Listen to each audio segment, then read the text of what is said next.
since we're at the top of the hour, and I'm going to go ahead and get us in our special space. I'm not going to pay attention to any more emails or chats and all the rest that is coming. Where's mine, man? Okay. All right. Are we all here? Are we all human? Are we all uniquely human? Or you Yes. as a human? Sorry, I'm not from here. Well, I know that. In fact, you're probably were replaced. The Mothman took you away and gave us you, Sasquatch. All right, let's take some really nice deep breaths. And while we're taking these deep breaths, I do want you to collect on those beautiful thoughts that I hopefully you were able to garner, and take some nice deep breaths in through your nose. That's what this is up here, your nose, and then exhale. Let's give a couple of more nice deep ones. And exhale.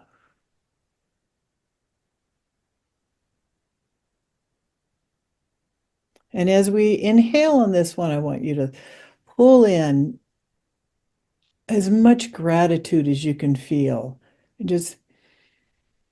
And breathing in gratitude also allows you to breathe in source because it opens you up. It opens your heart. It opens your mind.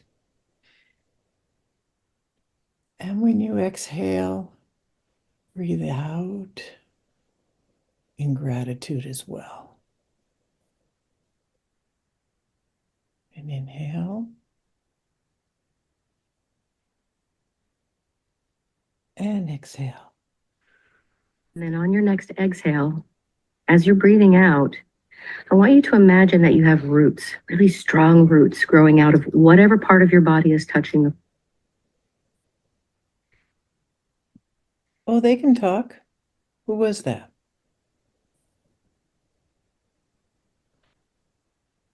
That was beautiful. Well, we can plant our own roots, can't we? And just go ahead and reach down. We'll do that. We'll just go ahead, since we all heard that visualization, let's just plant roots through our feet down to the very base, deep, deep, deep center of the earth. And now that we're attached down to the center of the earth, we can feel and we can play tootsies with everybody else's roots down there and recognize that we are all connected at that very moment, just like an aspen grove, a grove of aspen trees, how they are one entity with many, many, many branches, many trunks. So now we all bring all that energy from down below and bringing it all the way up through our body, opening up all your chakras. If you understand chakras, if not, we're just going to go 1, 2, 3, 4, 5, 6, 7, and we'll just open them up just by that thought. All the way up to the top, the very, very crown chakra, right at the very top of your head, and allow the light and source to come straight up on top and reach all the way up into cosmos, past the sun, past everything, just straight on out. So there's no ending. And I want you to recognize that that is who you are. You have no ending. There is no final point of who you are. Your expansion is so immense. It just keeps going. And yet we are all connected down at the root as we're all playing Tootsies. And I'm putting all of you in a protective shield now, each one of you in your own. I see all these little bubbles and shields. Everybody's got theirs on. And they're all merging in one. So we're all in a big group shield now. And as you're in this group shield, I want you to go around and shake hands with everybody. And what you're doing is you're all coming into the same vibration. Wow, it's a party. Take a nice deep breath in, and we'll open our eyes.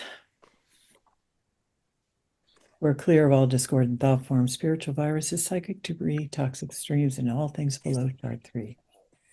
We are connected in love and light, purity of heart, mind, and soul. We are the library. We are the universe. We are consciousness. We are God. We are one. We are unique. We are human. We are spirit. And we are love. And time to open. Hope that didn't take too long. I apologize. I get carried away. Hey, Jeannie. You made it. Sorry. You have joined us. I decided I might swing by and see how you're doing. Was the link I had didn't work, and it didn't work for several of my friends, and so Regina to the rescue, but I needed to send her myself to be present in a decent format. So that'll never happen with me. So you just take me as I am and just go with it. It's the 1st of December, the 2nd of December. Who knows what time it is anymore? We're timeless. Hmm. So we're all in the group shield, Jeannie. Yeah, I heard that. Thank you very much. Thank you very much. Okay. And I know you wanted to lead, so Dan will do the MC. And Dan, you want to give a few guiding rules for our chat, and then we can have Jeanne open up. Well, I don't know. I don't respect any rules around here. You understand? No, seriously. Gary's got his hand up. Gary, would you like to check in for a moment? Yeah, I just wanted to ask everyone, since we are recording, to mute yourself unless you're asking a question. So if you would do that, that would be most helpful. That was it. Okay. Thanks, Gary. Yes. Sure. Okay. Well, I'm just going to turn it over to Jeanne and Regina. I don't have much to add myself at this point, but let's just dive right in, and just at a certain point, we'll open it up to dialogue and questions and sharing. And there's a little video I have prepared to show, a little music video, and we'll get to that at the appropriate moment. So, Jeannie, take it away. Thank you. Thank you. Where are we going? Let's go somewhere. Let's get in Santa's sleigh and let's go move. Playful spirits, a lot of spirits around. It's hard to get in the human body and get the human body ready when there are quite a plethora of energy beings around, all wanting to share in the joy of our gathering, but also being really annoying. Remember this, and say this, and do this, and remember, and it's like, yeah, I get it, you guys. Come on, I get it. I gotta get ready. Anyway, I do have boundaries in case some of you are thinking, oh, she doesn't have any boundaries. They're all just getting, no, they know they're welcome because they're the usual suspects and they're the ones that bring me great joy, which I hope to be able to convey to you. And I know Regina feels the same way.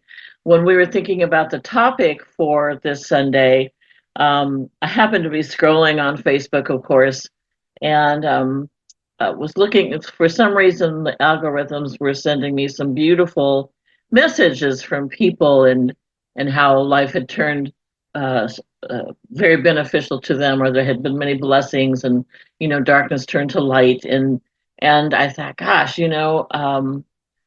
what do we need to remember this time of year? What do we need to remember at any time of the year?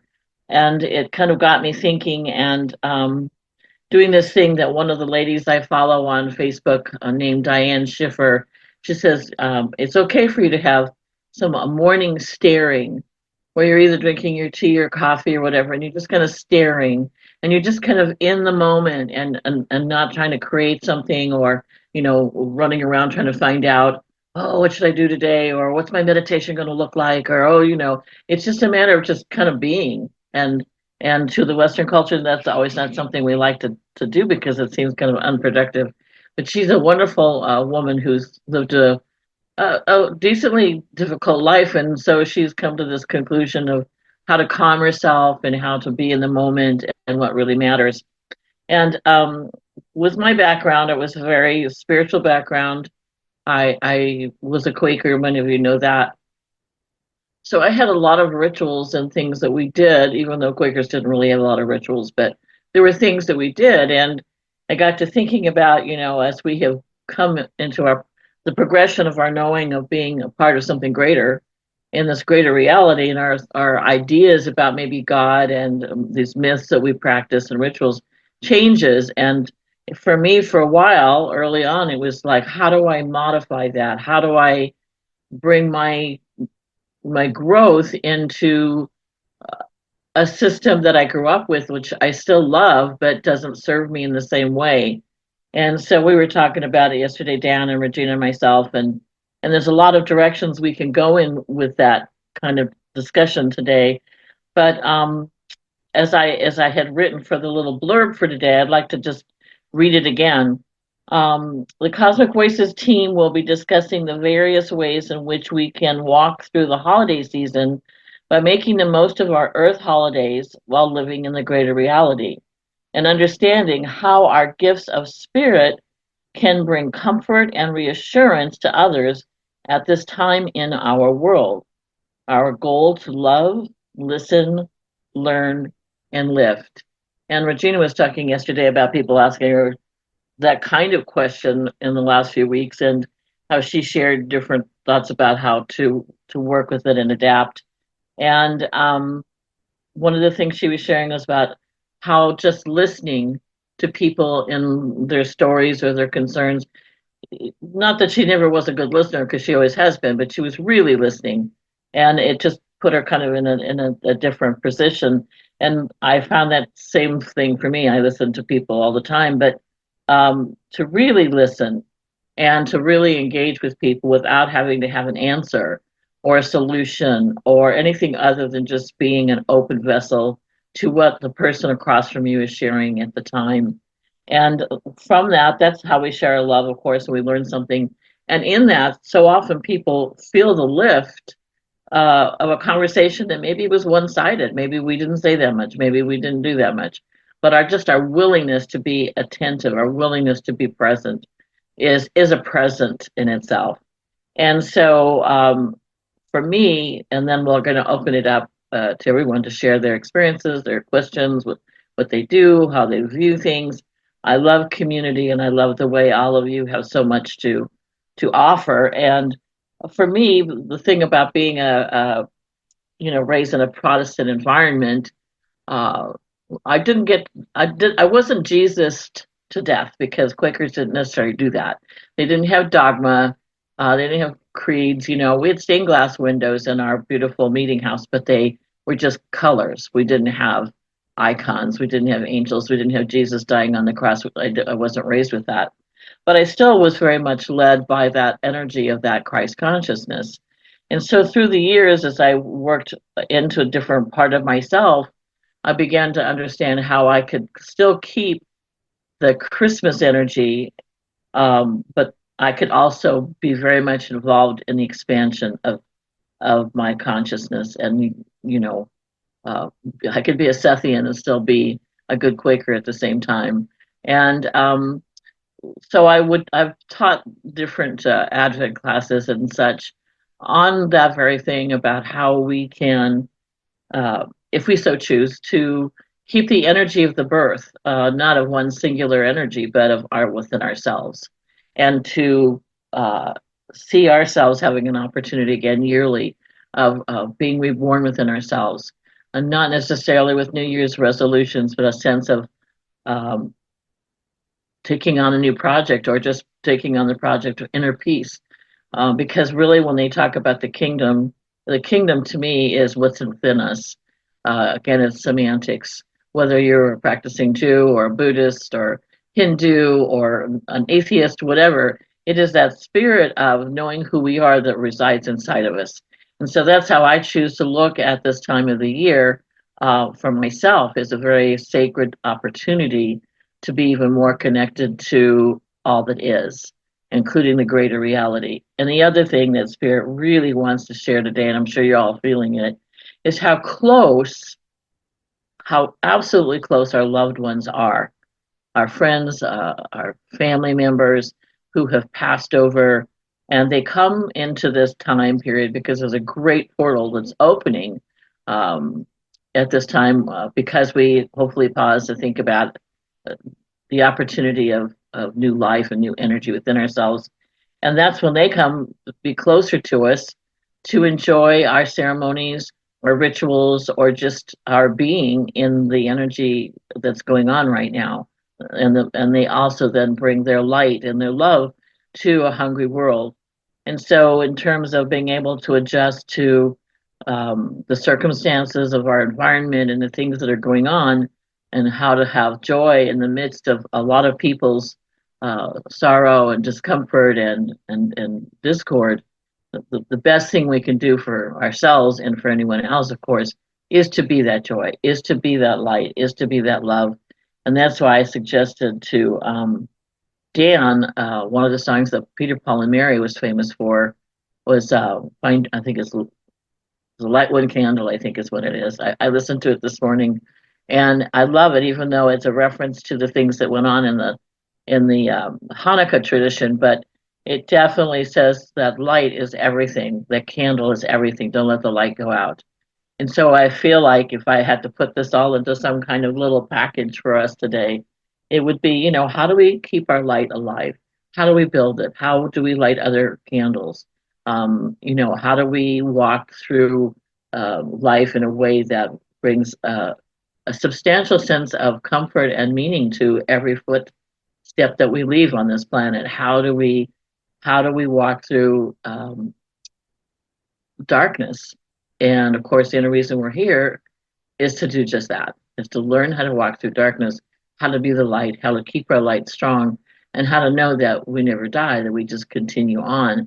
And we have a really big opportunity right now, no matter what your belief system is that you want to follow, into continuing in with that wonderful sense of that candle, that light, that burning ember of that, whether you call it Christ consciousness, or you're into Buddhism or the Hindi or whatever it is that, or anything at all, if you don't do anything, but there still is that wonderful opportunity to be the light in yourself and carry that with you through the season in this holiday. So that's a quick synopsis of everything. Remember the 4 L's: love, listen, learn, and light, or lift. And lift the spirits, and it helps us then lift our own. So, Regina, did you want to add to that?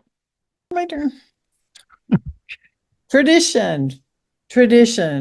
Okay, I've born and raised Catholic many times over, probably many lifetimes parallel living among the many things. Anyway, Christmas in our household was not about all the gifts, because we didn't have any money. None. And there were 10 of us kids, 10 of us in the family, pardon me. And then cousins and relatives and all the rest of the stuff. And so they'd all gather at our folks' house, because we lived on some acreage. And it was all about the cookies. Mom would make cookies, Christmas cookies, and they were all from her European past. So, and then she'd make this incredible bread, European bread, that was just to die for, buttery tall, like an angel food cake mix, and it was filled with nuts. You sliced it, and it was sugary and yeasty and warm, and she'd cook it, put it in the oven around 5 a.m. so that you could smell it as you were waking up. You knew what time to get out of bed, because we could slice into it then once. Anyway, so that has been always the tradition in my family. And not only for my folks, but all of us kids, we all bake these things. We all bake for Christmas. And we used to, my mom, since we couldn't afford anything, she would give us, each one of us 8 kids, a shoebox filled with all of these European cookies. And we only got them one time a year. And I don't know how she found the time to do that with all the kids, but she did it in hiding, so we were all had this great treat. That was our treat. We didn't care about anything else. And the most important thing was hide the box as fast as you could, because you didn't want your brothers or sisters sneaking into your box and replacing their already 8 cookies. And that has been passed down.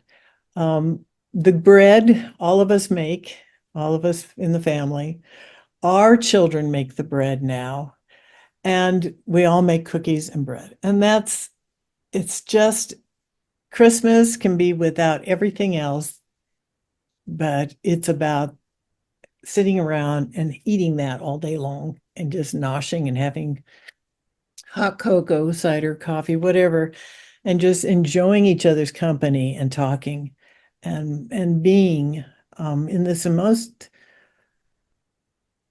rewarding feeling of joy.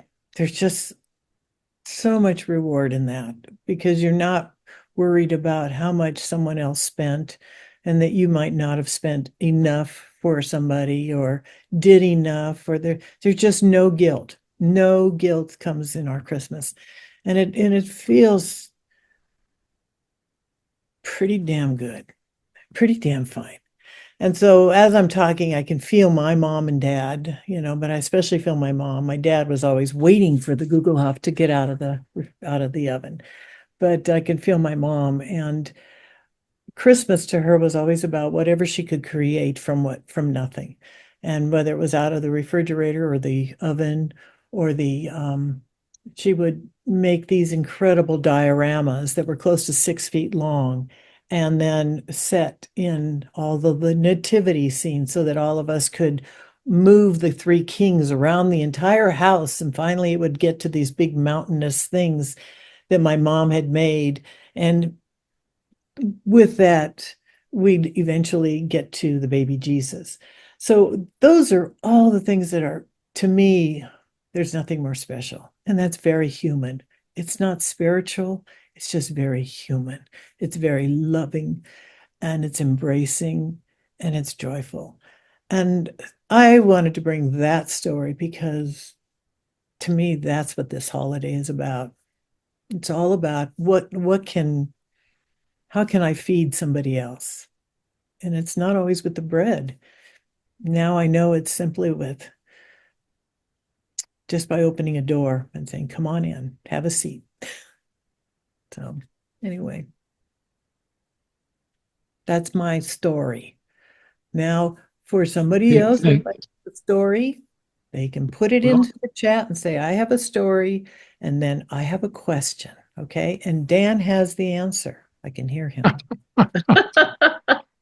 Well, I don't know about my answers, but I think I've finally managed to get it up here so we can share this without the commercials, without the YouTube ads. Okay. That you're seeing coming out now to share this song with us are very much a part of this song. We sing this tonight as a promise to you that we will dedicate ourselves in song and in heart to not letting the light go out, to continuing the sense of our commitment to justice in a world in which we need you to remind us and us to sing with this song and in our hearts. Light one candle.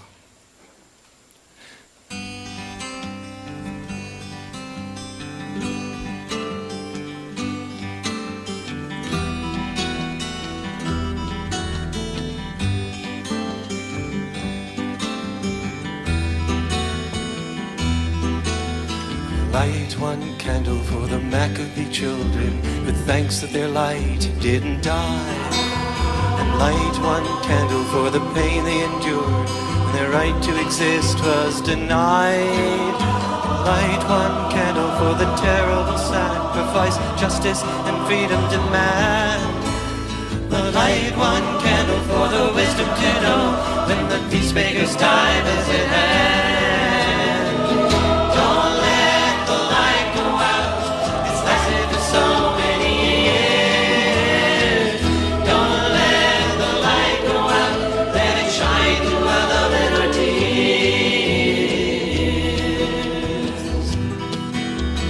Light one candle for the strength that we need to never become our own foe. And light one candle for those who are suffering, pain we learned so long ago. Light one candle for all we believe in, let anger not tear us apart. And light one candle to bind us together, for peace as the song in our heart.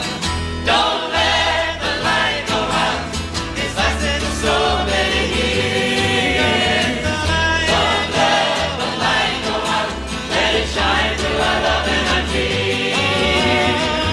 Don't let the light go out, it's lasted for so many years. Don't let the light go out, let it shine through our love and our tears.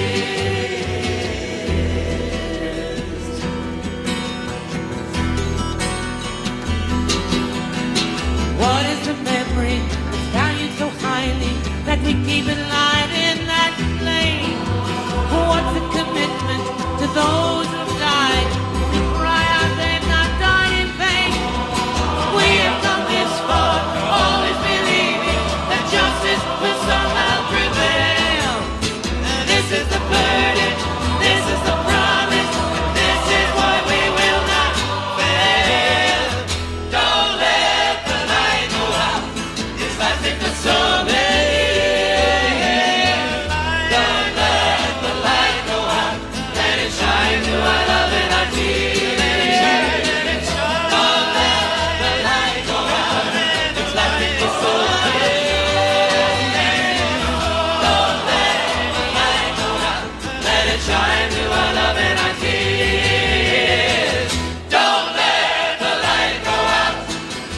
Don't let the light go out. Don't let the light go out.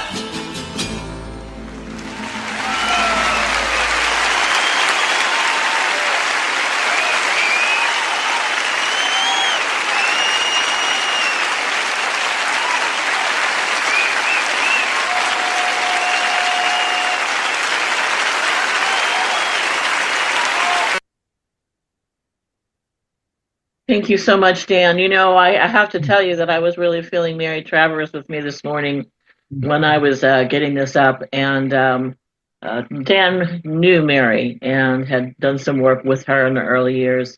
And so I've had experiences with her and with sharing her with Dan a few years ago. But she was very much there and very much here. And one of the things that I'm feeling today is, because you never know what's going to happen when Regina and I get on anything. I do feel messages too, besides people's stories. And I don't want to get your hopes up that every person's going to get something, but and I don't mean it necessarily personally, because it may just be messages from spirit to all of you. But I really can feel Mary, and her first message is, that's all you need, is to let the light go out.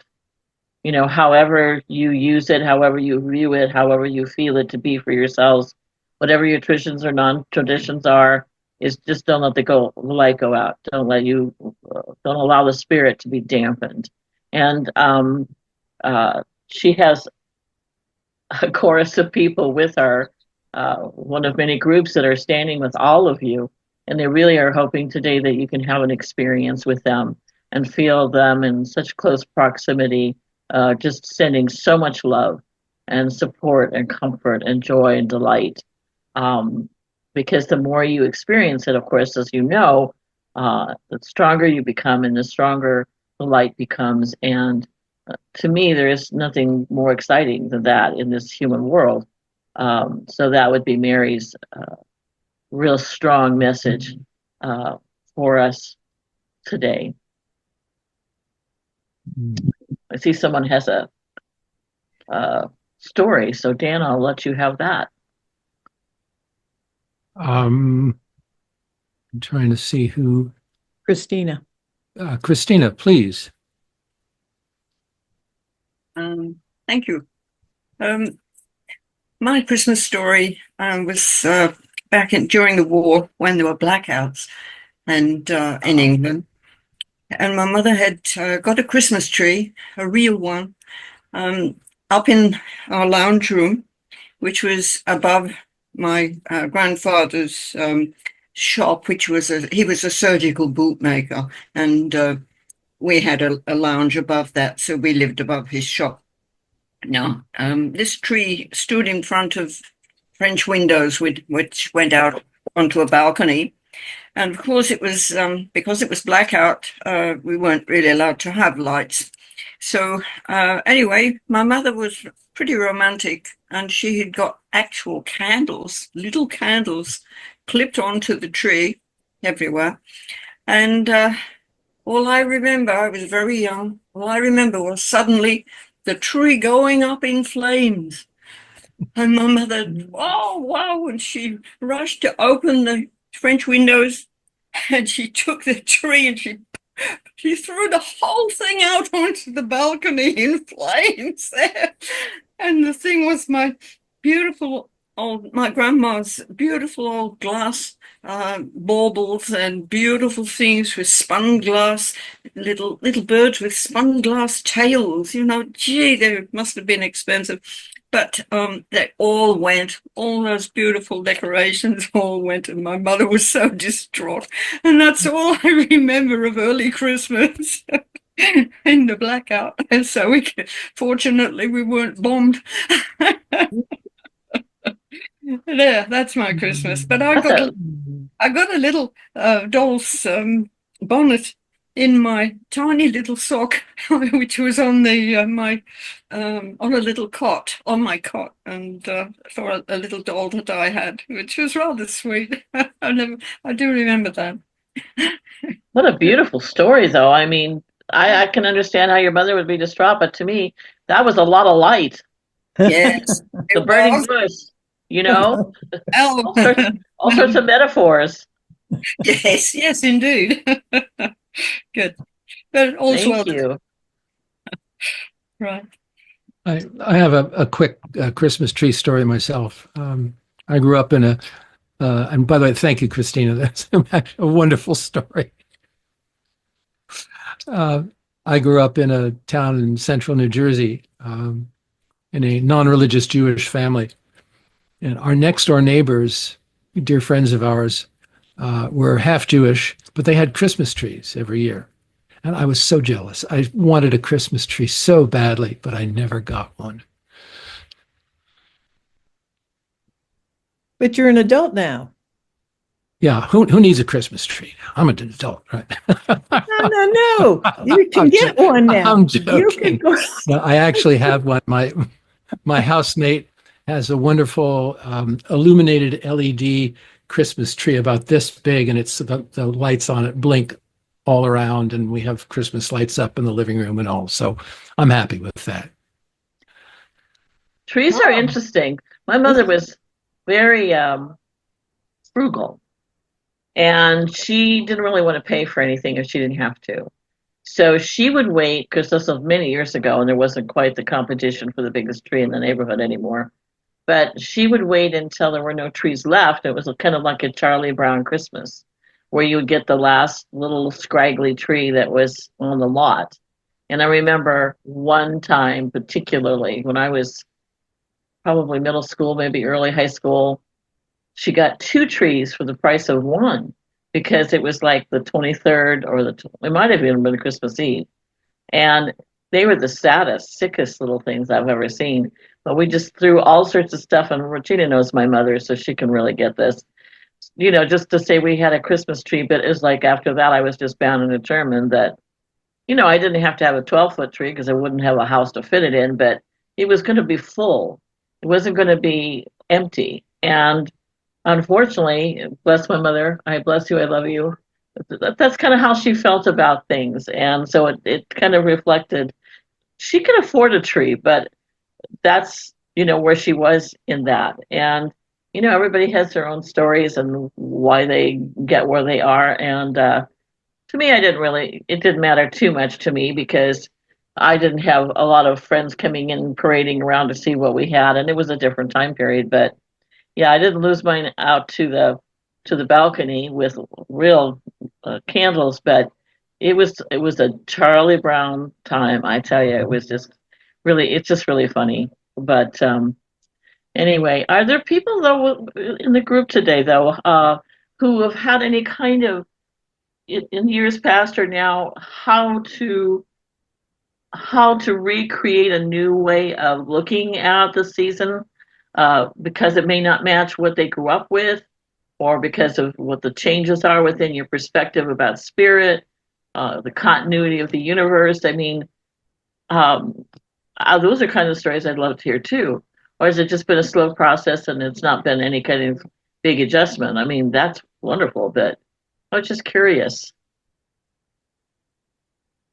Ellen. Ellen? Yeah, I just was writing it in the chat. I've had to. Christmases were very difficult in my life. And as an adult, when I got away from home, um, I decided to start doing things differently, and so I would do I would do things like I would get together with a friend, and we would take off on Christmas Eve, and we would drive aimlessly. We would just go somewhere and just make it up, do whatever. And then there was this one Christmas Eve where the day before I'd helped a friend move, and we had been drinking, when we were moving and we were working, so I was drinking beer. And I realized that I had a little bit of a problem with alcohol. And so the Christmas Eve after that, it was off work for Christmas Eve and Christmas Day. I decided to sit down and make a little sculpture out of Sculpey of the woman who was who raised my father and his siblings, along with my grandmother. Her name was Aunt Hattie, and she had flown out from Chicago to help with my birth when I was born. And so on Christmas Eve, I started this little sculpture of her holding me as a baby, and I made a prayer that I could stop drinking. And that was December 24th, 1988, and I have not had alcohol since. And Aunt Hattie, the last time I saw Aunt Hattie was a family reunion with our entire family in Arizona. I don't remember what year it was, but it was, of course, before I did the sculpture, because she was in spirit by the time I did the sculpture. Um, sh Anyway, I'd seen her over the Christmas holidays, but so I'm coming up on celebrating 36 years of sobriety, and she is a part of my team. She's with me. I hear her frequently. I can hear her cadence and her voice, and I've just had to make up Christmas differently. So for me, it's a celebration of sobriety. That's fantastic. And Wow. I just want to say my mother named me Ellen, which means light, and Elizabeth is my middle name, which means God's oath. So I'm the light of God's oath. So there's absolutely no way I can let the light die.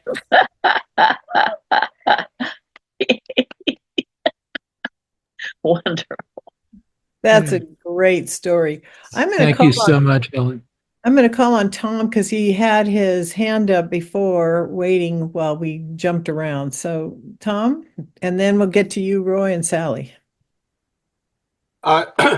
Yeah, mine is more of a life lesson learned, I think. I grew up in a very big family. I had five brothers and sisters. We had two of my grandmothers living in our house, and in the later years, we had nephews and nieces. So our dining room was packed full. But we shared the Polish tradition of the opłatek, where you take a wafer, and it was from the church that one of my grandmothers went to. They would give her this wafer, and you go around the table. I don't know if anybody's familiar with this tradition, but each person would break a piece off the wafer and make a wish, or make say something to the person that they're breaking bread with, basically. And you go around, and then the next person would take the wafer, and they go around. Everybody would break a piece, and then the third person go around. Everybody broke a piece, and me, I was much more interested in getting to the turkey and the mashed potatoes, and so to me it was something that was just delaying the game, right? But the last 4 years, I've been really heavily involved in family history doing my genealogy. Mm-hmm. And I'm thinking back on all the times where we had all those people around the table, especially my parents, my grandparents, and all the opportunity I had then to really talk and hear their stories. Mm-hmm. And now when I've put together quite a volume of our family history, but I know there's big gaps about, our families grew up through the Depression, through 2 world wars, through, moving here from the old country to the new country. And I just think those are times when we're all around the table that you really don't focus on the food so much. You focus on the family. Mm-hmm. Wow. That's great. I love it. Beautiful. That is the light. That is the light. And just it's phenomenal when you start reflecting back as an adult to see how important it is that we continue new traditions, old traditions, whatever it is that allows that feeling of belonging and being a part of something. I mean, you, Tom, experience as part of history by partaking in this bread each time, each year. And whether you know it or not, that memory is so profound, but it's profound in a lineage, ancestral, just from so many years, so many lives before yours. And these are incredible traditions. They're incredible. Thank you for sharing. I think Tom is next. Excuse me, Roy. You're muted. There we go. There we go. I guess the part about Christmas that strikes me as the thing that originated everything was that when I was very small, we had Christmas Eve at our house, and my dad's parents always showed. Okay. Now the thing is, because we did Christmas on Christmas Eve, there was nothing under the tree when we got together. So what happened was my grandfather would take us kids out to look for Santa Claus. And we'd drive all over the city looking at all the lights and hoping to find him. And then, of course, when we got home, he'd been there. So that was always a really wonderful way to experience Santa Claus, And that was our Christmas Eve. At Christmas Day, we spent at my mother's parents with the 7 brothers and sisters she had.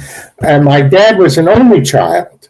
So we went to Grandma Paisley's then on Christmas Day, where we had the whole family together. It was just an interesting combination of energies to see how we put it all together. And it's the part of the season that never leaves you. It's that first excitement and joy that came out of it. And fortunately, that part's still with me, and I really enjoy that at 80 to be able to say, oh, I had that, in my life. It was great. And it has remained that way. It's just really wonderful. Oh, I love it, Roy. Well, thank you for sharing. That's wonderful. Makes me thrilled. And yeah, Roy just turned 80, so everybody wish him happy birthday. Yeah.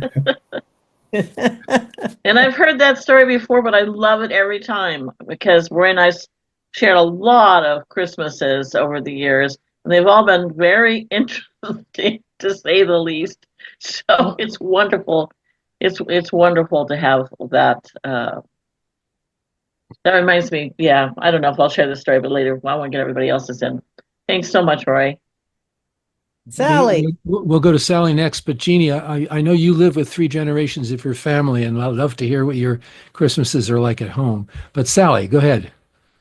I'll be brief, but happy birthday, Roy. Um, for me, Christmas has changed quite a bit over the last 10 to 12 years. Of course, when my son passed, it made a big difference for us. He was the baby of the family and the last one that was home. Um, and so the holidays were a bit of a challenge for a while. But I also had the problem of having sort of released the faith that I grew up with, the religion that I was raised in, and kind of questioning that whole system. And so, the whole topic of Christmas being about the birth of Christ, I had to decide, well, do I continue with something that I have, doubts about the legitimacy of the story at this point, or do I continue with sort of the secular traditions? And for my children and my grandchildren, I did continue and have continued with a lot of the secular things. I still buy gifts for them, and if they come home for the holiday season, I decorate and do the whole thing.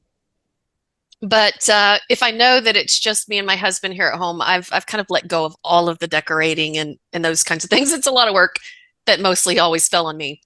But what I've done is I've started writing a letter to my son every year at Christmas time. And even though I talk to him in my head and he sends me signs and we interact throughout the year, I use that letter as an opportunity not only to sort of have this formal written communication with him, so as a reflection over what has changed, how have I changed, how have I grown or expanded over the last year, and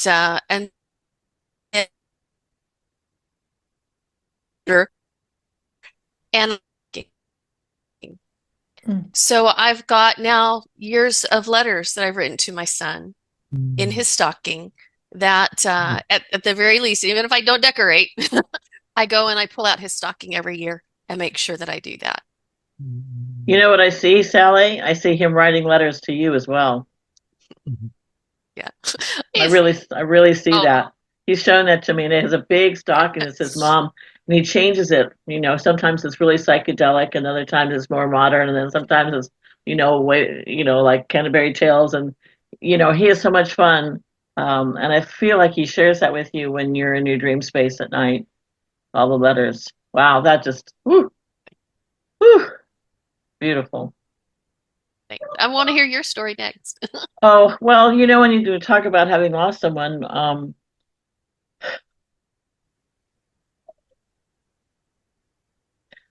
when we lost my daughter, my oldest daughter was in recovery, and we always thought she was the one that was going to leave us because of her mental health and her addiction problems. And she really put the whole family through the ringer. Since then, fortunately, my oldest daughter has really pulled herself up and has made something of her life. There's still leftover damage in the family with the siblings, but fortunately, she has worked hard to be a contributing spirit into this world and giving back because she relied on so many people to keep her afloat so that she could, recover. But when we lost my daughter, Kylene, you know how it is. It puts a hole in your family, even though you know what you know and you believe what you believe. And so holidays were hard for us as a family, whether it was Halloween or it was Thanksgiving or it was Christmas or whatever, because we were close, all of us. And for the first few years, it was bright in some ways because I started having grandkids, and so that did help. But it's taken us a while to, I think, get to the point where we really could be very present in the day and really enjoy the moment. And I would say that when COVID hit, my wonderful creative daughter, Regina, she's one of two, they're identical twins. and we live in this family house, and so we couldn't go visit. My son-in-law is part of the family, which isn't too far away, but that was a tradition. They go up there on Christmas Eve, and then we'd have Christmas Day. So my daughter just decorated the heck out of the backyard and the deck, and had our Christmas tree out there, and she had stuff everywhere. It was beautiful. It was like a wonderland. And I think at that moment, we bonded more than we had in a long time because we couldn't go anywhere. We just had each other. And so it was really a focused space. And of course, the kids were all excited about everything, and thank goodness for Amazon delivering and all that kind of good stuff. And the kids said that was really their favorite Christmas because it wasn't so much, what they received because they want for nothing, but to being together and not having to go anywhere, but just being family, concentrated, enjoying the day, enjoying movies and food and playing games and just being together. And I always try to interject a little bit about having Kylene around because I always feel her. She loved to cook, but she but my children don't like to talk about it because they are still in their space of grieving. My oldest daughter and I talk about her quite freely, but the youngest two aren't as comfortable with it. But it comes out in interesting ways. I love the subtleties because there'll be a certain dish that my daughter will cook, which was their sister's, signature dish, or certain music that they'll put on to play while they're making. My daughter's making her famous wine cake, and listening within my children for their story and how they process a holiday with things having changed so much with the loss of their sister, and I am much more able to appreciate, that love, listen, learn, and lift that I shared earlier with them because my grief has lessened as the years have gone on. And now I can look at it without being overwhelmed by that loss because when she left, there was so much turmoil in the family. And the beauty of it is, we have walked through that and made it our own in a new way. And that's, reshaping it. Like that's what, Sally, what you said, you had to reshape everything. And that's what we had to do as well. It gets wild and crazy, but I love it because my brother was 12 years older than I was. So I felt like, I really love having a party. So it's great to have, there's a little chaos in the family, but I love it because I love the village. I love the community, and I really like the people in the family. So when you really like who you're living with, it makes it a beautiful space. And I know some people don't have the luxury of having their kids close to them. So I'm very grateful for that. And I don't think that any of our traditional stuff that they had when they were children stayed too much because of circumstances, but they have created a wonderful space for their children or for my grandchildren. So that's really what counts, no matter what they call it or, how they shape it. There's just a lot of love and a lot of joy and celebration and laughter that goes on. And that's how things have shifted for us. There's Thanks. a ton of spirits out here. Oh, I know. So I would like everybody to take 2 seconds.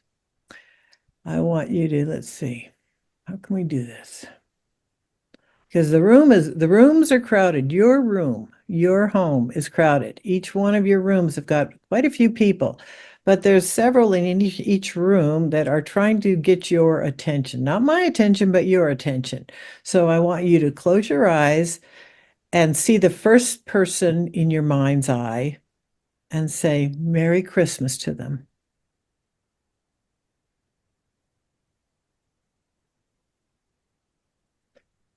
See somebody just popped up from behind them and say Merry Christmas. And they're giving their Christmas greeting to you as well. You've just made a bunch of people happy. Good, good. Okay, come back. I have to quickly do Sherry Paul because she doesn't have just the regular people hanging around her. She has got a ton of sprites. Sherry, are you around? I have no idea. I'm around. I just put on my video, Perfect, perfect. That's just but fine. it's always pretty active around You here. got a ton of sprites. I like little sprites is the only word I could think of. I was thinking of like little gnomes or leprechauns, fairy garden stuff that I wouldn't normally Elves. think of and never rarely see, but Hmm. I've been seeing it since I've been on, and they're just jumping all around, playing in your house and just having a great time there. So all positive, nothing negative, but I just want you to bring your attention that if you have some little few things that are happening in the house that go like, where did that come from? Or you're hearing little crashes and bangs, it's them. They're very small and very, very delightful little entities that are really brightening up your space. It's almost as if they come in with a cleaning crew and a painting crew, and they're in there just decorating your place with just really enormously lovely energy. So just that's all. It's Thank you. Very nice of them. just a little message for you. And Wendy, Wendy, I know this is kind of emotional for me, and I'm not sure why, but Karen is asking if you would just light a candle for her. And she says she wouldn't mind a cookie or two. And but maybe 3 or 4, she says. And she says she's asking permission if she could have Christmas with you. Sweet. And You're so muted, Wendy. that's for Wendy. Of course. Thank She you. really Thank wishes you. to have Thank you. Christmas or the holidays, and she says maybe a few overnighters because she just wants to chat, but mostly she wants to hang with you and Charlie. Not Lovely. Charlie. Charlie. What's your husband's name? Victor. Victor. Thank you. Yeah, that would be lovely, Karen. You're invited. Thank you. She says she and Emma will share the same chair if you just want to set a table. But we're eating at your place. We'll enjoy vicariously. That would be lovely. She says, and she says you can drink now. It doesn't have to worry about the side effects. Right, right. So anyway, that is so sweet, so sweet. But so many of your loved ones are here with you. And really, what they're just telling me is to make sure that you're aware that they're present with you. As Jeannie had mentioned earlier, that the doors are open right now because we do think of our family and loved ones when they're during holidays and during gathering times and stuff. And you could have your gathering time on the beach. It doesn't really matter. But just so you know and are really aware, if you feel them, they're there. If you think of them, they're there. And acknowledge that and give them a love. Smile back. Thank you. I had to just anyway, Sally, you had said something about focusing on winter solstice, and I didn't even address that, but I'm glad you brought that up because I usually run a winter solstice. Yes, I don't know if you can hear me. I'm breaking up, but yes. And that's where I have placed, for me personally, more of the spiritual energies, because the holidays of Christmas are more secular in some ways for my extended family. But the solstice, of course, is such a powerful time. But what I'm really feeling, like Regina was just saying, is that it's all really open. It's open. It starts. Oh my gosh. Whew. I just have to. It's okay. Is it all right if I share some what spirit is? Yeah. Okay. Please do. Of course. So I don't know how many of you have seen the movie about Robin Williams called Being Robin. I don't know if it's available in Australia. You can find it in the UK. And in fact, Gary and Sally, I was meaning to email you and see if you had a chance to see it or not. But it's been a little bit busy over here. Anyway, Robin is right here right now, and we're talking about when is the opening, and he said, and I'm translating. Don't shoot the messenger. He says, you guys, the window's always open. It's just that you start to pay attention to it more during holiday seasons because it calls your attention into something other than your daily tasks and routines. He said, now all of you are pretty in tune anyway, but for the most part, other people start to pay attention. And that's why he said the 4 L's are so important because the people around you are more aware of things.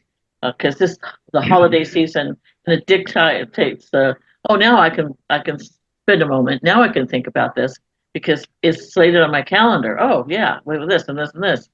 And Lisa, but it's always open. He said, we're always sometimes yelling and screaming at you. Turn right. He says, if you think that your GPS yells at you to turn right, your guardian angels are really sometimes just screaming, turn right. And he said, and he's cleaning it up because he would use a lot of colorful words, but he's respecting the audience today. And he said, we're always there with you. He said, not to try to tell you what to do, but to make sure you guys stay alive because you asked us. I don't want to go yet. I got things to do. Don't let me leave by doing something stupid. And he said, that's for those of us who decided to stay around the Earth plane and then deal with it. That's what's going on for us. Is well, yeah, I'm telling you this because you asked me to remind you, Jeannie, that this is what you want to get done. So don't yell at me.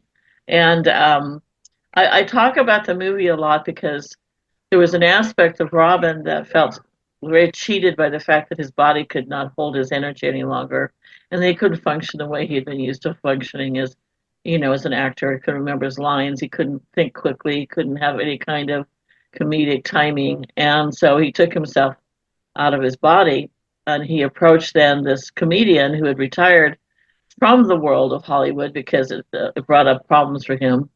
His name is Roger Kabler, and there is a little bit of a struggle because Roger's trying to say, why me? Why you want me to do this? But the beauty of the movie is that consciousness doesn't die, and that this consciousness, this part of Robin that was the entertainer, really still wanted some time to finish, and Roger gave him that. And some people might say, well, boundaries, well, that maybe shouldn't have happened. But Roger was a willing participant, even though consciously he made a thought. The rest of him was very willing to help support Roger, to support Robin in this. And, he literally channels Robin for this this movie. He's not doing an imitation, he's not a caricature.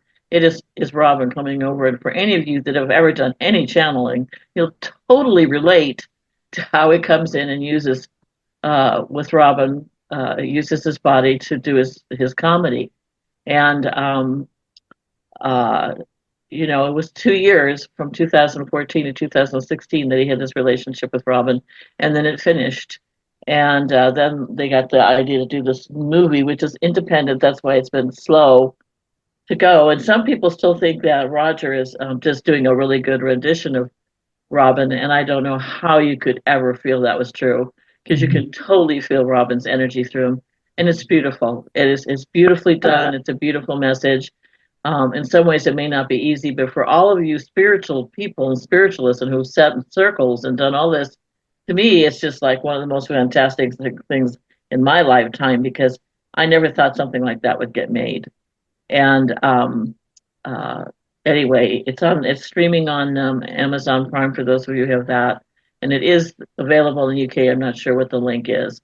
Don't know how far spread it is yet, simply because it's word of mouth that gets it going. But Robin is just one of many, many who remind us of how, the veil is thin, and it's thinner at certain times. But he said, we're always there. We're always there. And he says, the importance of celebrities isn't because we're celebrities, is because those of us who have come back to talk through all of you, it's because we have a commitment to one another. We're this broad-based world of beings that came in at this time because we knew the Earth was going to need this. And we know that you guys are tired and that you've worked hard. So we stayed to be your comic relief, if you will. We stayed to be your supporters, your cheerleaders, to put a smile on your face when sometimes you feel really tired and exhausted and or have a physical ailment or whatever. And he said, we're here not to pull the wool over your eyes and say, oh, everything's handy dory. He said, we're here to bring joy. He said, if you want to talk about joy spirits, Regina, he said, I'd like to think of myself as a kind of a big fairy. And he said, even though I was straight in this lifetime, I'm not bringing him fully in because I have a heart condition. And if I bring him fully in, my blood pressure will go way up with the joy and the excitement. So I have to just kind of translate. And he's very respectful of that. So I'm grateful. But he's one of many that comes around, of course, and so many of you know so many of the people that are around you. The other thing is, though, that I'm feeling in terms of when you talk about the greater reality and the spirits that come from other places that aren't necessarily the human ones that we've known, the, the super cultures, the super developed societies that have developed over many eons of time, who also come periodically to our planet to upgrade with the frequency. And one of the things that I had started to talk about, and then in today's stuff, when I was writing stuff out about what I thought was going to happen, was this spiritual tonality, the spiritual tonality of the planet, and the spiritual tonality of the planet is a combination of a lot of frequencies, and there's some with dissonance, and there's some that are really aligned well. And what I'm really feeling from some of my guides, from those what we would call more the higher planes, the higher frequencies, is that there's a constant upgrade that's going on with frequencies and sound. But they're doing a major tonal upgrade in the next 3 years. And it's, I don't usually get stuff that's futuristic, so I really listen to it if I do. And it's really interesting because they say it started in the fall, and now they say, don't look to your own Earth measurements for numbers and stuff. Oh, it must have happened at 11:11 on 11:11. They have their own charting system that we probably could not really relate to, because it's how they approach us with the upgrade of the tonality of our Earth system. And so this started, and it's going to be going on for 3 years or so. And it's like a gentle massage. If you haven't had a massage for a long time, you don't want someone coming in there and beating the heck out of you with boom, boom, boom, boom, go back bruised. So it's a gentle influx of tonality. And this, it's one of my guides that I've worked with a long time. They say, if you can imagine a tuning fork, and then imagine 100,000 tuning forks all around the planet and all around the biofield of the planet, and connecting to those beings like you who believe in this, and all of you, no matter what shape your mythology is, but you're knowing that you're part of the greater reality, all of us become this magical tuning fork. And that's why it's so important for us to be able to continue to keep our light shining, because the brighter our light is within us, the more available we are for that frequency, to be available for that upgrade in that frequency. So we become this choir, we become this orchestra, this global orchestra, this global choir of this tonality, which it improves the frequency and the vibration. And then it goes where it's going to go to around the planet to do whatever it's going to do. And, it's like, that's why we don't dismiss or be dismissive of environmental issues in terms of, well, that's never going to change, or, we're really, especially in America, things are really this or that because of political situations. And they say, it's just a moment. It's just a moment in time, because your time is so different from a cosmic time. And they understand that that's not necessarily easy, but it's really important that this is how you live with your myths and stories and history, along with the greater reality, that you combine these two. so that you understand your place and your purpose, no matter what you've done in your life, no matter what you've accomplished in your life.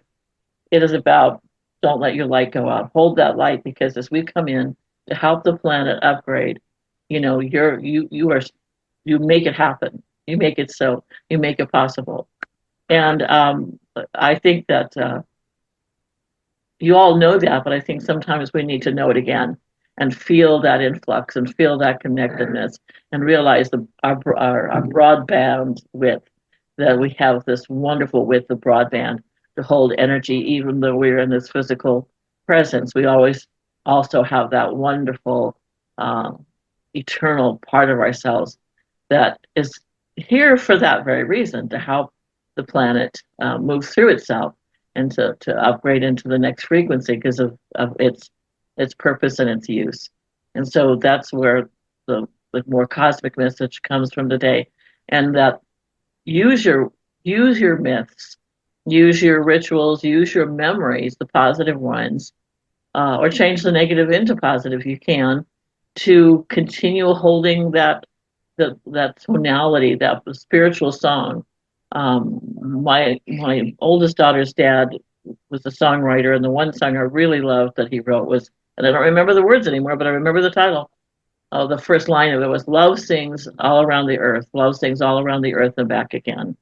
And it was like, love sings all around the earth, all around the earth and back again. What a wonderful message. I really wish I could remember the rest of it.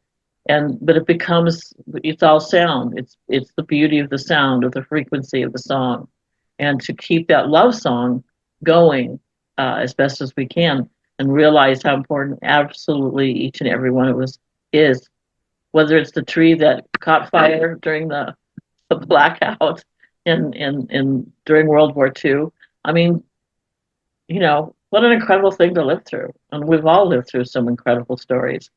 But the resounding message is, you know, keep that light going, because you are really making a difference. And that's from spirit to all of you today. Thank you so much, Jeannie. I've seen, by the way, the trailer for the film Being Robin, and I was struck immediately by how closely the actor, I'm sorry, I forgot his name, but he resembles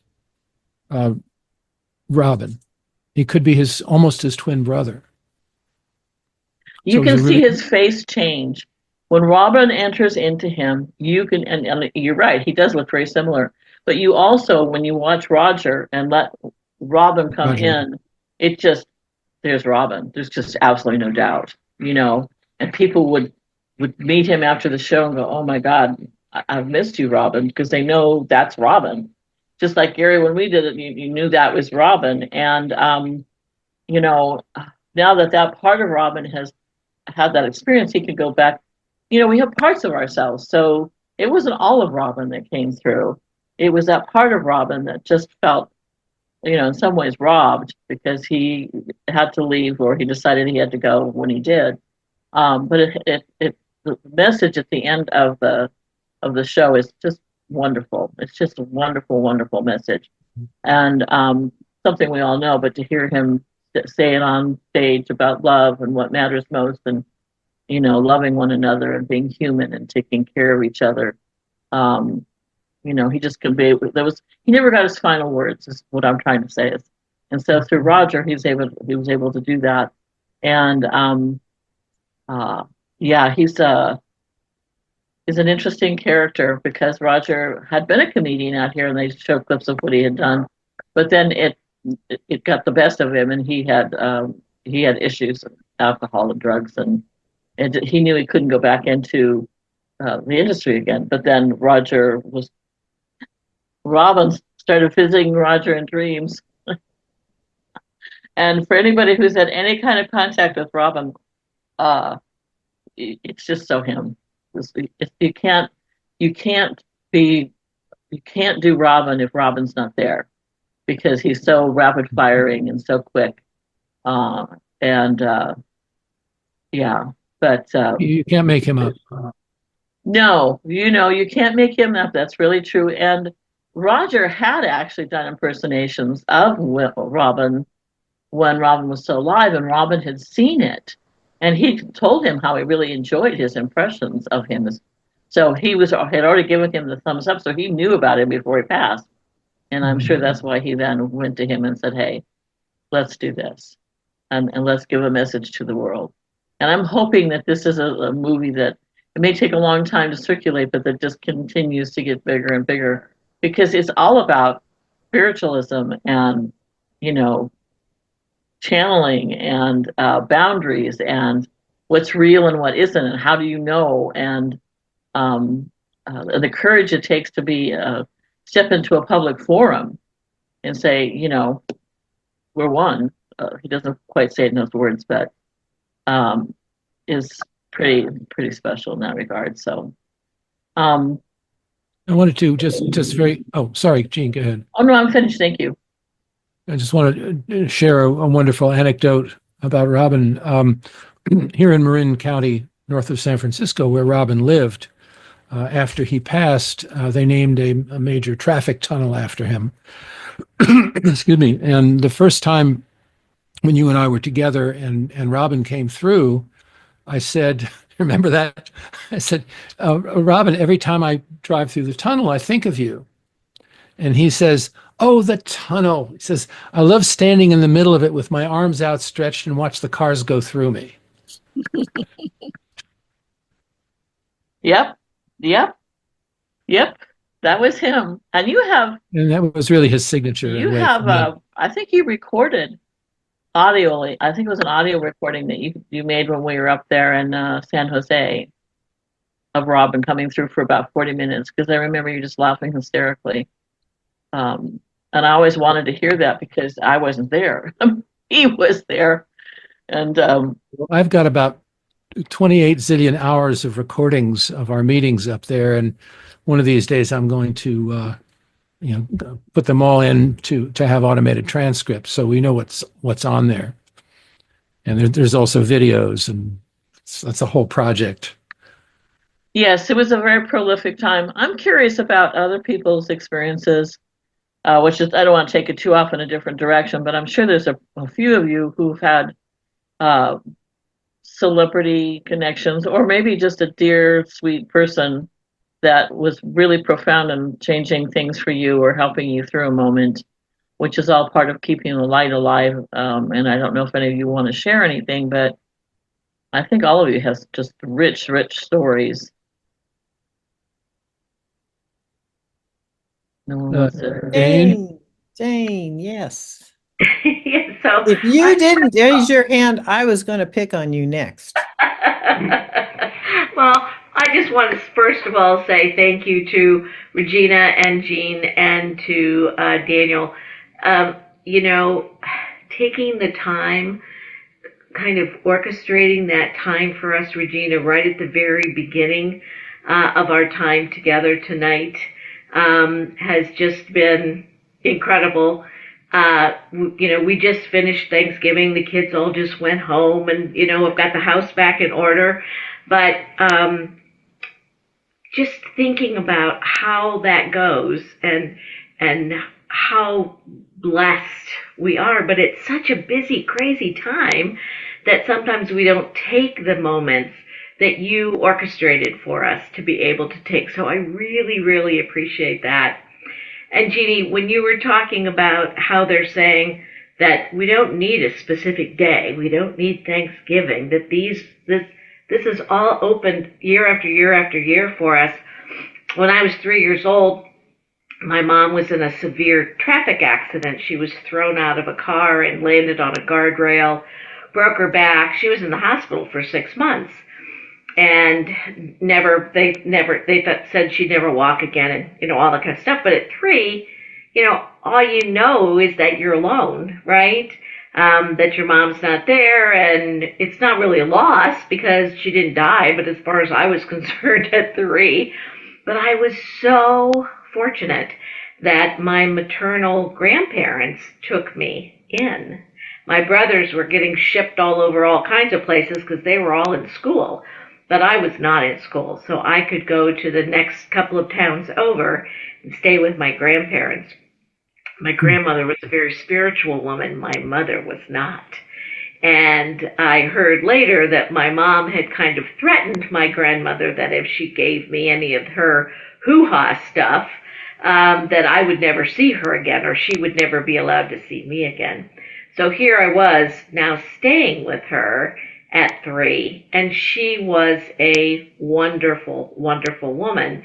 So my dad would pick us all up, house to house to house to house to house, put us in the car on Sundays. We'd go, we'd stand in the parking lot, and we'd wave at the sky as far as I was concerned. But they would wheel my mom's bed over to the window, I found out later, so she could actually look down and see us.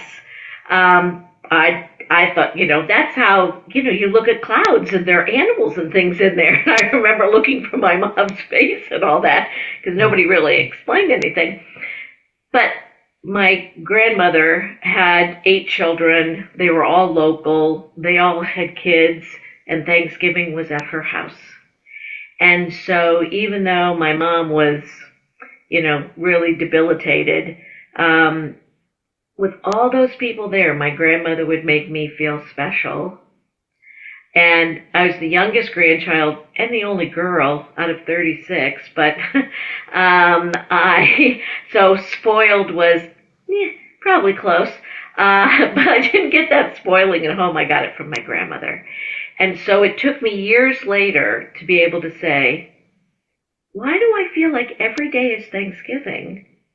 And I felt like that because the light was always going to be there. My mom was back in the hospital every year, several times every year for my entire life. And I always went to my grandmother's. And so I always got that shot in the arm of what she was going to give me. And that was that love and that light. And so being able to come back to that, Regina, as you were going through that, I thought, oh yeah, this is it right here. That 2 minutes of just coming down through there and thinking, that's why I love Thanksgiving so much. So I so appreciate all of your work and how you do things and sharing all of that with us and being able to bring that through for us. Thank you, thank you, thank you. I really, really appreciate it. Oh, thank you, Jane. It's been delightful. And a reminder that there are some Christmas messages on cosmicvoices.network. One in particular is Carrie Fisher's, and I find it to be specific to her personality. It was just a hoot when she was giving me the message. And there's another one, but I'm not sure I have it on Cosmic Voices, but I'm going to look for it. I think it was on my very bad website that John Denver wrote, and I still have that in my writing that I'll probably put up on Cosmic Voices. Plus, to be announced or looked for is another thing about spirit is that, but was telling Dan and Regina about this yesterday when I was scrolling on Facebook. I usually do that when I'm eating something, a meal or something. And Leslie Jordan, if you remember who he is, who passed away a couple of years ago, he kept coming up in my feed. I mean, I've never had any personality come up so much in my feed in my life. And it started a couple of days ago, and it just has been incessant, including today. And so I said to him last night, I said, so Leslie, what's the message? He goes, I'm ready to have my story told, and I'm ready to have it on Cosmic Voices now. So I'll be really happy to sit down with you, Jeanne. And so, but he's been patient because he knows I've had to do this and things have been busy. He did come through a little bit when he first passed, but then he really didn't come forward to do any big writing. But he's come back and said, now I'm ready to tell my story. And I'm really excited about it because he's so easy to be with. He's a very open energy and he's very comfortable, very honoring and very loving. And so it's not a stretch. In terms of other beings that have been guides to me or to Regina, we haven't put those on Cosmic Voices because they're not people or spirits that other people would know necessarily. But I think that as we continue to write, she has a wonderful website, and I'm going to be starting a blog writing soon while my writing can go up, that will also have some wonderful words of wisdom and comfort that I really feel all of you already have inside of you. But sometimes it's just nice to have that message come up again. I think of how things have changed for me traditionally. The comfort that I used to get from going to church, it's not there anymore because the energy is not the same as the energy that I am. And so that's why these podcasts are so important. Global gathering is so important. So we can have that match and that connection with people that, have really gone through their own transformation and their own inspiration and their own growth in their skills and their talents, be, kindred spirits in that way. And yeah. Jeanne? I would like to ask Stanley. Stanley, are you there? Yes, I'm here. Stanley, you've lived a few years. Yes. And I bet you have a very positive story for us. Well, I've had a few experiences. Can you share? I wouldn't say they were over dramatic, but and in fact, if I spoke about them at home, I was told absolute rubbish. However, after all of the years that I've been around, I still remember and can picture those, and it triggered off all kinds of memories once I found, after my first wife died, after I found the Spiritualist Church, and I've been researching ever since. So it's about 35 years. But basically, that series of 3 or 4 times it happened, I was at the time living in Southend in Essex, and having just come out of the RAF, bought a motorcycle. I'd got a job across at Johnson, about 20 miles away, the other side of the country area.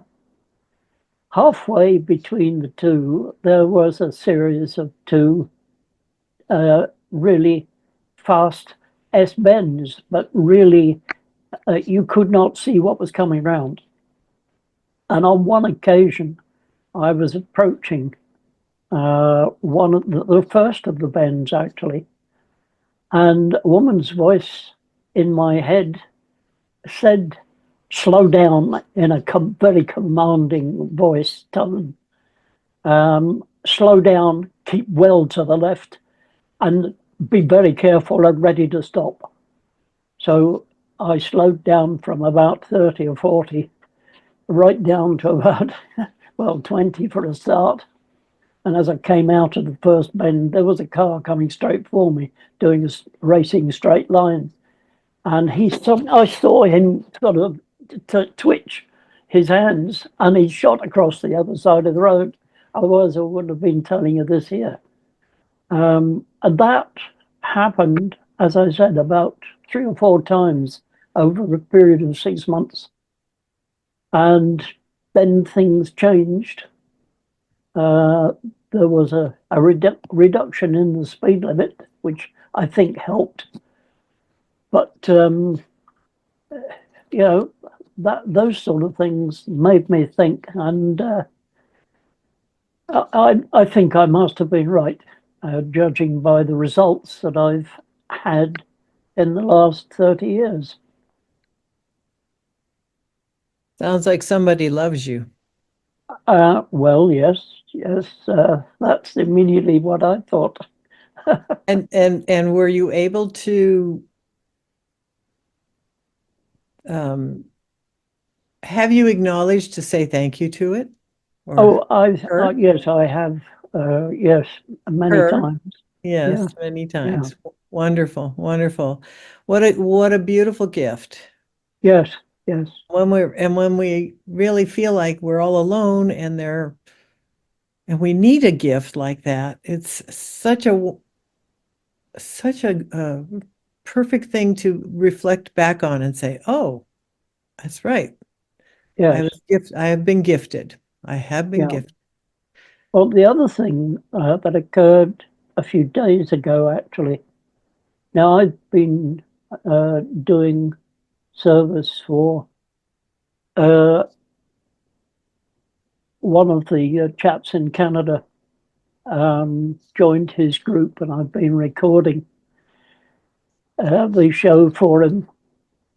And I have tried to do follow his suggestions, but I've never really been satisfactory in being able to follow his instructions. However, about 3 or 4 days ago, I was just sitting here thinking about things, and I was feeling a bit dozy.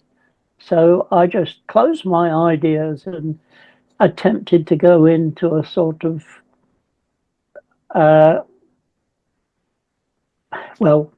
out of body state, really resting. And within a few moments, I suddenly found myself having tried one of Gordon's suggestions. All of a sudden, I just saw things went black, and then a rich star field appeared to me and started very slowly, started spreading, and then just opened up. And I thought, wow, that is something else. Now, having done that once, I'm going to see if I can follow that and do it again. Now, I know this is the first time I've told anybody about this, but you lot know, I think, the sort of thing that can happen. I'm still learning, but that has given me sufficient confidence now that I'm going to try that again. That's great. Wow. Wonderful. Congratulations and Merry Christmas to you. Yeah. Thank you. Thank you.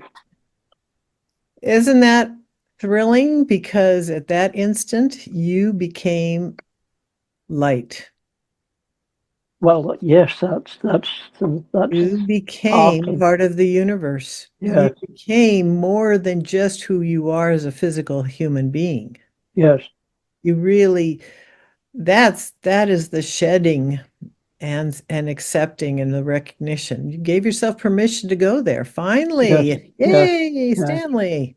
Woo, woo, woo, woo, woo, woo. And by the way, it's more than just the 26 of us or 24 or 25 people here. This goes public. Oh, yes. We're all going to know. The world's Yes. going to know, Yes. Stanley, and Yes. we're rooting for you. Thank you. Well, thank you you know, for I think sharing. about I'm sorry, go ahead. Are you finished? I'm sorry. Yeah, I'm finished. I just wanted to say thank you for sharing. I'm just so thrilled for you, Stanley. Really thrilled. And I knew there was something there in the back of your brain that wanted to talk. Now I know. Thank you. Well, as I talk about the spiritualist, finding the spiritualist church, I've shared with you all before how I got introduced to that with this little Italian lady that found me at the bookstore for the Unity Church. And from then on, my life changed incredibly because she'd gotten, for those of you who don't know the story real fast, she was a certified licensed spiritualist minister. And I was at the Unity Church bookstore, and I was working in there. And she came in one day, little tiny thing. She was probably 4'11", and she ratted up her black hair. She was Italian, so high, ratted up, so she looked, like 5 inches taller, which she wasn't. And she came in and said, "Are you Jeanne?" And I said, "Well, yeah, I'd never met her before." And she said, "Well, I'm a spiritualist minister. And in meditation the other day, Spirit told me about you and told me to come in and teach you everything I know." And I was like, okay. because, who just up and shows up in your bookstore and said, Jeannie, I've been told about you. I knew you're given my name and everything. And so we were really inseparable for about 2 years. And then when I met my husband, Tom, when I moved up to the Bay Area, because this was in Southern California, he was very much part of the spiritualist movement up there. And so we would, on Sunday nights, would go to the spiritualist little church, which was very small in San Jose. And it was in a ballet dance studio in downtown San Jose. But I would have to give billet readings, and if those of you who have done that, where you just before you go into the church or the little meeting area, they have little pieces of paper, and you might just write down a number on it or a symbol or something, but you don't put a question in. You just put something so that when the person picks the billet up, they say, "Okay, I'm getting a picture of a duck." So I don't know who that is that drew that, but the person that did it would know. And then you just turn into spirit and see what the person has to say for that person that did the picture of the duck. I mean, talk about trial by fire. But it really opened me up to be able to do that. And it wasn't a large group. It was probably just about the size of who we have right on the Zoom right now. But more did it really opened up a lot of space for me to understand spirit communication. And, we've all had those life-changing events. One of the ones that I love, the story I love, is when we lived in Adrian, Michigan, which is in southern Michigan, and we were led to go to, there were still some spiritualist churches in Toledo, Ohio at the time, and this was in the 80s. And so we went to this one spiritualist church for a Sunday night service because we knew of this one minister named Reverend Tinglet.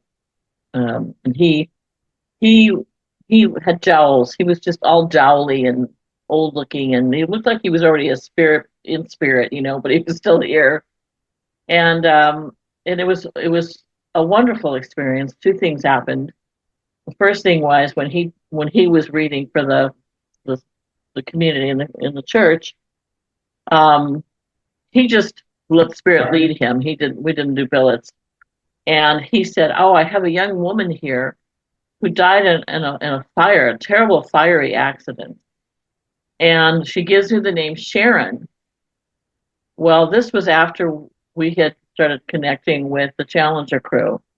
And Chris's first name was Sharon, but she never went by it. It was S. Krista McCullough. And Tom and I, my husband, we looked at each other and just went, "Oh my gosh," because she didn't want to say Krista because that would bring a whole thing. She wanted to really be evidential by saying Sharon, and she knew that I would get that. And that was fantastic because how. But the other thing was they were all used to in that group just channeling all the dead people. They'd be sitting in group after the message that came through, and they did songs in the traditional church. And then everybody started channeling all the dead people that had been at that church. And I hadn't been there before ever. So all of a sudden the spirit came through me. I'm sitting in the audience. And the spirit comes through me and starts talking. I have no idea who the heck this person is. And they'll go, "Oh, it's so good to hear from you. Hello, so-and-so." I couldn't remember the name. They knew exactly who it was. Blew me away because I still was questioning my skills and my gifts. But it really was proof, because sometimes you just need to know that you may be a little crazy, but you're also very real, and that the experience is real and is accurate. And they just knew right away who this person was, and I had to get out of the way.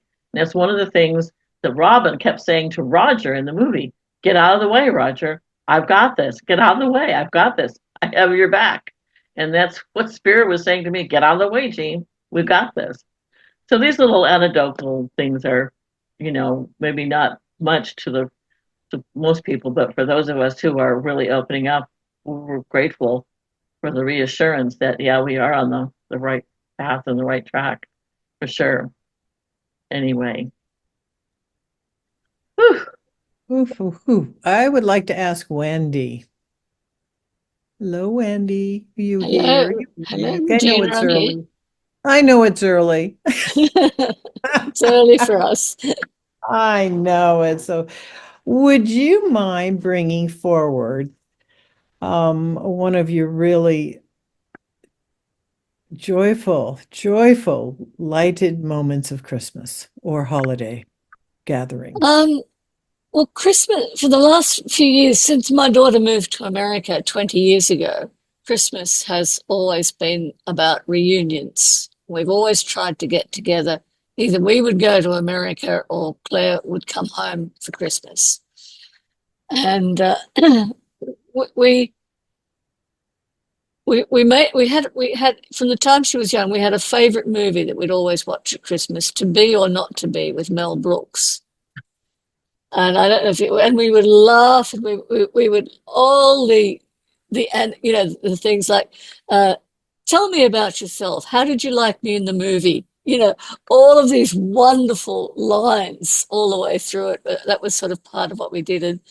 And then sort of one really nice Christmas I do remember is that she came home with her boyfriend at the time, and first time we'd met him, and he proposed to her while he was here on Christmas Eve. And so we had a lovely celebration of their engagement, which was just wonderful. But so Christmas for us is very much about the three of us getting together again. That's sort of that's a true blessing. That's a lovely blessing for us, is getting together. Mm-hmm. I think I'd like to remind everybody that when we engage in these joyful moments, they're connecting with everybody else's joyful moments, and it's raising the vibration of the earth. And it takes people out of, unbeknownst to them, people who aren't even in our circle get hit by this joy, and something triggers in them, just like of throwing the rock in the water. It's that ripple effect. So when we experience these joyful moments, such as you're going to experience with your daughter's homecoming and her boyfriend or fiance or husband now, whichever it is, those are joyful moments, and that embrace, that's vibration. You've raised the vibration in your room. You've raised your vibration in the house. That reflects out to the street, goes across the street. It just keeps going. There's nothing to stop it. And so I want everybody to remember this, because every time we acknowledge some positive light, we're lifting our vibration. We're lifting the vibration of the rest of the earth. And it may take a while to get all the way around, but it does make a difference. One person makes a difference. Two people, man, that really starts going. Pretty soon we have a bonfire of light just glowing. And I really wish to express that, because there's going to be lots of things that are happening over the next few years that are not going to be the best. They're not going to be the brightest. But we have to remember we've got to look past that, because we can only live in this very moment that we exist in right now. Looking forward, going, oh, geez, and dreading and fear and anger and hurt and hate and all that. It does not provide that positive vibration. So we want to be in the positive vibration that we are in this very moment, and just keep carrying this forward moment by moment by moment. That's all we have, is this moment right now. So before we go, can we do a little visualization of that, unless anybody else has something else to contribute? I just wanted to mention that, speaking of Robin Williams, that has been his message every time he's come through to us. Right. You expressed it perfectly, Regina. And I think there very, very little more needs to be said than that particular communication. It's just the essence of what I think we all need to digest and feel and express in our own way, and in our interactions with ourselves first, and then with everyone that we come in contact with in our lives.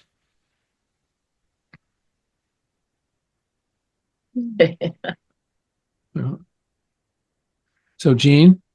Yes, if I Thank you, may, Jeanne. and yes, Deb.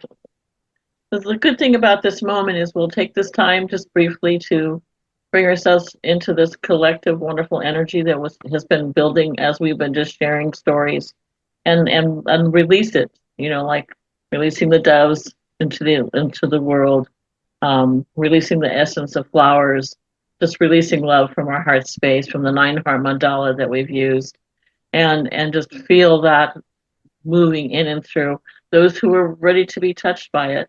We don't have to do anything more than just to release it. And one of the phrases I love so much from Unity, and it could be anywhere, but that's where I learned it, was divine order. It's divine order because I don't know what order it needs to be in for somebody else. But if I say divine order, then that puts that into its place, and that frequency of order and things following in the way they need to. And just feel the support of one another and the grace that we bring to ourselves, hopefully every day, because sometimes we're tough on ourselves, and we need to really practice grace and that listening to ourselves, lifting ourselves, loving and learning from ourselves. That's our sanctuary, and that's what we build every day. And I want to just thank all of you. I always look forward to being here, and I can't always make the Sundays, but the ones that I do with this group, they mean a great deal to me, and I can feel your love and your presence and your wonderful energy. And I'm just very grateful for it. So let's just take a moment to just close our eyes and center back down, as the Quakers would say. Let's center down.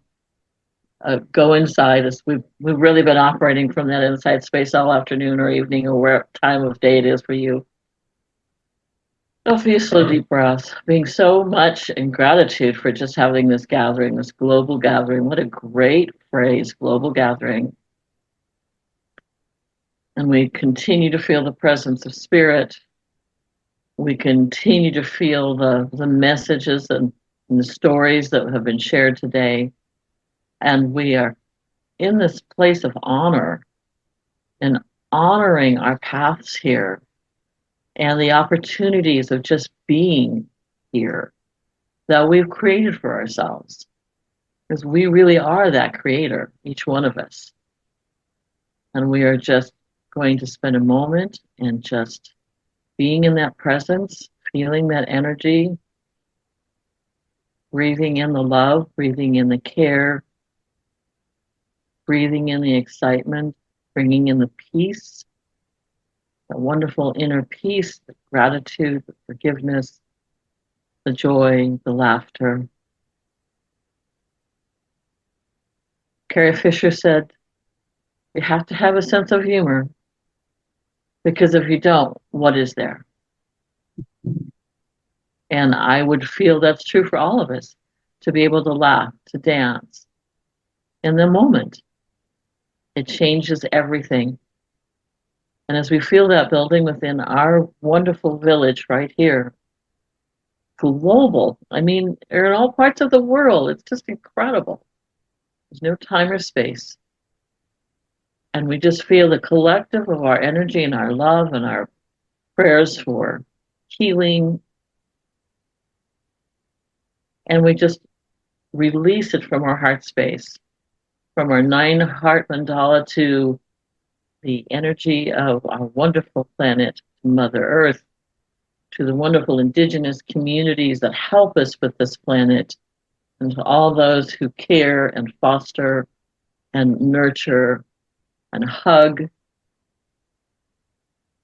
so that they all may be uplifted. And there's this beautiful hush that goes everywhere, because peace is flowing for the people that need help, people who are struggling, the people who don't remember. We just send them without any specific details of how to go about anything, but just that order of love, the flow of love and peace in the divine heart. It just flows everywhere. Song. Love sings around the world and back again.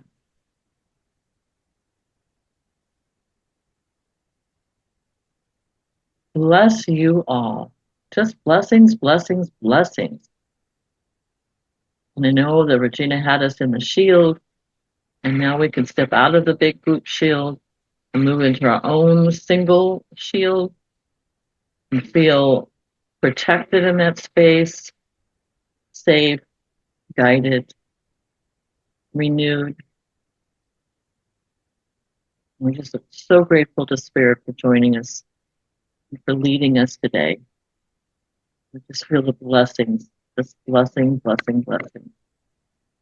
We go about the rest of our day or evening. Thank you all so much. We'll just open our eyes as we feel led to and close up the time period. Thank you, Jean.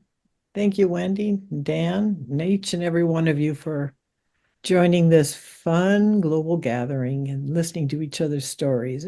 It's delightful to hear everybody else and what they are processing. We get to peek into all your minds. Woohoo! And Stanley, we're going to meet you out there in the cosmic field.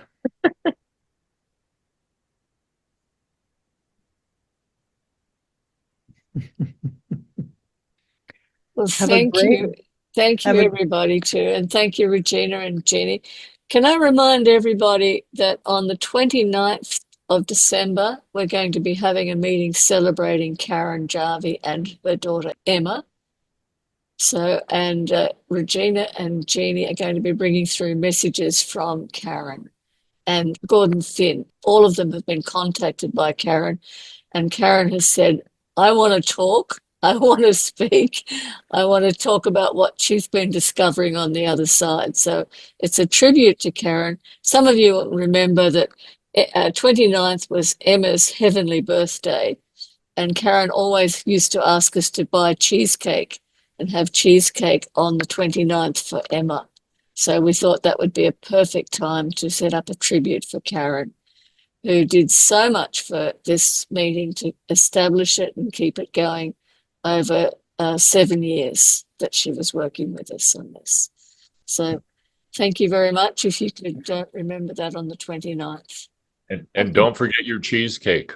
And Bring don't it. forget your cheesecake. That's right. And if it's too early in the morning, I think stuffed French toast with cheesecake. Sounds lovely.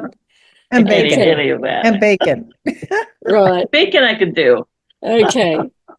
Thank you, again. everybody. Thank Bye for you. now. Hugs. Lots of love. Bye.